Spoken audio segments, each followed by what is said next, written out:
React करणे सोडायचे. React करणे सोडायचे. मग करायचे काय? स्वीकार, स्वीकार आणि फक्त स्वीकार. जनरली आपल्याला न पटणाऱ्या गोष्टीच आपण रिॲक्ट करतो.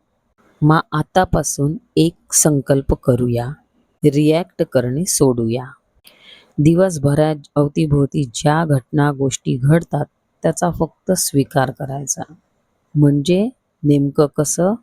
त्याचा खूप विचार करीत न बसता त्या क्षणात त्या होणारच होत्या असा युनिवर्सवर विश्वास ठेवायचा आणि हसत मुखाने आपली दिनचर्या सुरळीत सुरू ठेवायची.